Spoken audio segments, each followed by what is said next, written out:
अब तक आपने कई बार अमेरिकी राष्ट्रपतियों को व्हाइट हाउस में उनके पालतू कुत्ते के साथ घूमते देखा होगा, क्योंकि व्हाइट हाउस में पालतू कुत्तों को पालने की पुरानी परंपरा रही है।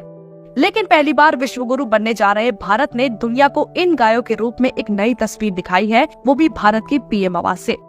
लेकिन आपको इस गाय के बारे में पता नहीं है। इनका दूध अमृत के समान होता है, फिर भी कोई नहीं जानता था। लेकिन जैसे ही मोदी जी ने इनकी तस्वीर शेयर की, जो पीएमओ में ही रह रही है, तो लोगों में उत्सुकता बढ़ गई इन्हें जानने के लिए। ये वो गाय है जो इन छोटी छोटी गायों की कहानी, जिनका दीवाना हुआ जा रहा है पूरा देश। छोटी छोटी प्यारी गायों की विशेषता। ये छोटी छोटी गाय पुंगानुरु नस्ल की है। पुंगानुरु नाम इसलिए पड़ा क्योंकि ये गाय ज्यादातर आंध्र प्रदेश के पुंगानुरु नाम की जगह पर ही पाई जाती हैं। ये गाय इतनी छोटी होती हैं कि इन्हें आराम से अपने अपार्टमेंट में भी पाला जा सकता है, जैसे बाकी पालतू जानवर पाले जाते हैं। इनकी हाइट मात्र 70 से 90 सेंटीमीटर होती है, यानी कि ये दुनिया की सबसे छोटी गाय है।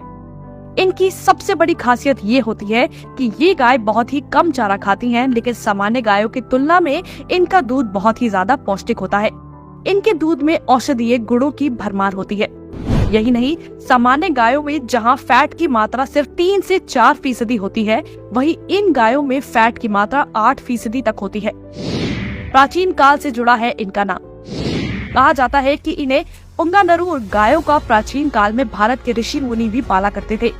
इन्हीं ऐतिहासिक महत्व वाले ये गाय कुछ साल पहले तक विलुप्ति की कगार पर आ गई थी। हालात ये हो गई थी कि गाय और गौमूत्र के नाम पर देश को उत्तर दक्षिण में बांटने की राजनीति करने वालों की सरकार में साल 2013 में इन गायों की संख्या मात्र 2772 रह गई थी। लेकिन साल 2014 में सरकार बदली और सरकार के साथ इन गायों की किस्मत भी बदल गई, क्योंकि साल 2013 के बाद 6 वर्षों तक इन गायों के संरक्षण पर तेजी से काम हुआ, जिसका नतीजा हुआ कि साल 2019 में इन गायों की संख्या कई 100 गुना बढ़कर 13,225 पर पहुंच गई। लेकिन इनकी संख्या में असली बाढ़ तो अब आने वाली है, क्योंकि जब से लोगों ने पीएम मोदी के साथ इन गायों को देखा है, उनको पालने की होड़ लग गई है। आंध्र प्रदेश के एक गौशाला मालिक के अनुसार पिछले 24 घंटे में ही सैकड़ों लोगों ने इन गायों को खरीदने की इच्छा जताई है। हो सकता है वो दिन दूर नहीं है जब देश के हर घर फ्लैट में ये गाय आपको टहलते हुए दिखना शुरू हो जाए।